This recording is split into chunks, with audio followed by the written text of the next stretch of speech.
Hello and welcome to Wisdom Trek.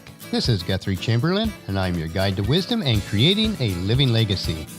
Thank you for joining us for our 7-day-a-week 7 Minutes of Wisdom podcast. This is day 93 of our trek. Today we will continue on our trek as we consider what it means to hike with a limp. We are recording our podcast from our studios at the Big House in Marietta, Ohio. On Sunday of this week, we were able to attend church with our daughter Elizabeth, her husband Nat, and their 4 children, along with Nat's parents. It's always a blessing to spend time with family and worship together. After church, we all went to Los Hermanos in St. Mary's, West Virginia for lunch. The food was good and we enjoyed our time. And after a lighter week of client work last week, as we celebrated our 36th anniversary, it is back to a full schedule for this week. We are also spending some time focused on our efforts with the woodwork in our dining room, getting ready to refinish it and the floor. But now it's time to break camp and continue on our exploration of the trails of life to help us to understand how best to hike with a limp. I have to admit that I do love life, and each day I endeavor to make the choice to live it in a rich and satisfying way. I realize that some days are much more difficult to do so. Sometimes the rough and rugged trails that we have to navigate are difficult enough in themselves, but when we have to deal with a limp, that is something that impedes us, it becomes challenging to take that next step. In order to set the stage for our exploration of our trails today, let's look at someone else from the Bible that had to overcome obstacles to carry on. In his second letter to the church in Corinth, the Apostle Paul reveals a struggle that he had, and this can be found in chapter 12, verses 7 through 10. And Paul writes, "Even though I have received such wonderful revelations from God, so to keep me from becoming proud, I was given a thorn in the flesh, a messenger from Satan to torment me and keep me from becoming proud. 3 times I begged the Lord to take it away. Each time he said, 'My grace is all you need. My power works best in weakness.' So now I am glad to boast about my weakness, so that the power of Christ can work through me. That's why I take pleasure in my weakness, and in the insults, hardships, persecutions, and troubles that I suffer for Christ. For when I am weak, then I am strong." And we can see here that Paul made the choice to accept his weakness and even take pleasure in it. And that brings us to our first trail for today. That's trail number 5. We can choose. While we don't generally choose to suffer, we can choose how to respond to it. Only in a cooperative surrender does God have the freedom to mold us in His likeness. We do not stand outside of our being created. There is a decision, a will, a choice to be made. If then we choose to be willing participants in the process that suffering takes us through, what could we discover? If we choose to expect to find God in the dark and desolate trails of suffering, will we discover that hope and meaning is found in the midst of our suffering? How can we gain wisdom through suffering? Viktor Frankl, who was in the Nazi prison camp for many years, in his book The Man's Search of Meaning, would say that it is possible and even essential for us to navigate periods of suffering well. And he writes, "The way in which a man accepts his fate and all the suffering it entails, the way in which he takes up his cross, gives him ample opportunity, even under the most difficult circumstances, to add a deeper meaning to his life." Frankl tells us just how vitally important our responses to unavoidable suffering is, where we choose to change ourselves when faced with suffering that we cannot change. This is when our suffering becomes a tool in God's transforming work in our lives. For Christians, it is as we remind ourselves of the purposes of God in the midst of suffering and take hold of the comfort that He never leaves us or forsakes us, that we find meaning, hope, and endurance for the most difficult of times. Sometimes suffering does come from the choices that we have made in our lives, and as much as possible we need to correct our actions and attempt to reverse those choices. But there are other times that suffering is completely outside ourselves, and we need to choose to endure and allow the suffering to transform us into God's likeness. And that brings us to trail number 6. We are not alone. Suffering will come, but we are not alone.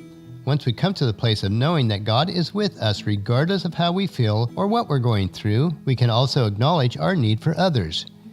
When we are going through the hard times in life, it is tempting to withdraw from others and hunker down, but that really works against us. We need to look for and ask for help from anyone who can support us in our hard seasons. This may be our doctor, our counselor, our immediate family, and it most certainly should include our church family if we attend one. It is so difficult to tell others that we are suffering, and yet people's loving response and ongoing practical and prayer support is what will give us the strength to carry on. We really need each other. We aren't built to live alone, and this is described so well in Ecclesiastes chapter 4, verses 9 through 12. And King Solomon wrote, 2 people are better off than one, for they can help each other succeed. If one person falls, the other can reach out and help, but someone who falls alone is in real trouble. Likewise, 2 people lying close together can keep each other warm, but how can one be warm alone? A person standing alone can be attacked and defeated, but 2 can stand back to back and conquer. 3 are even better, for a triple braided cord is not easily broken. And that brings us to trail number 7. We aren't disqualified. We need to remember that we're in good company. God has made it a practice of using people that hike with a limp. If you think about it, they are all that are really available to Him.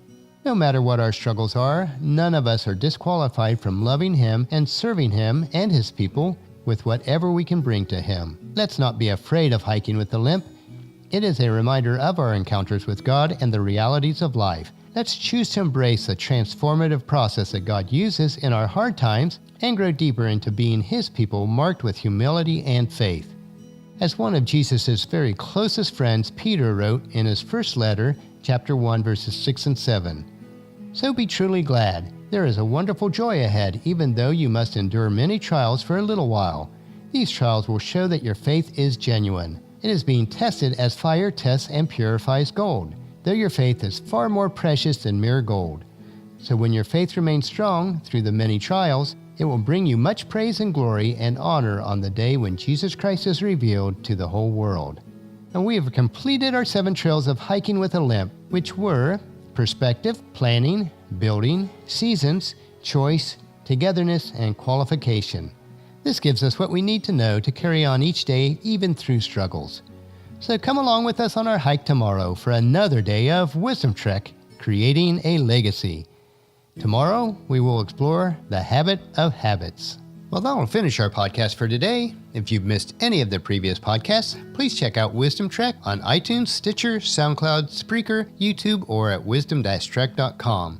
If you enjoy our daily doses of wisdom, these little nuggets we consume each day, I encourage you to take the time to invest in yourself in these 3 ways. Invest with your time in improving Wisdom Trek by leaving your name, email address, and a comment on our website so that we can provide you with the wisdom and insights that best fit your needs. Number 2, invest in yourself by listening to your 7 minutes of wisdom through the Wisdom Trek podcast each day. And the best way to do this is to subscribe at iTunes or Stitcher and have it downloaded to you automatically. And third, invest in the lives of others by sharing with your family and friends, in person or online, to journey with us on our Wisdom Trek. And if you haven't done so already, please leave us a rating at iTunes or Stitcher so that we'll gain more exposure for others to join us on our Wisdom Trek. The journal for this podcast can be found at wisdom-trek.com, where we also have pictures, tweetable quotes, wisdom nuggets, and free resources. Thank you for allowing me to be your guide, mentor, but most importantly, your friend, as I serve you through the Wisdom Trek podcast and journal each day. As we take this trek together, let us always live abundantly or fully, love unconditionally, listen intentionally, learn continuously, lend to others generously, lead with integrity, and leave a living legacy each day. This is Guthrie Chamberlain reminding you to keep moving forward, enjoy your journey, and to create a great day every day. See you tomorrow.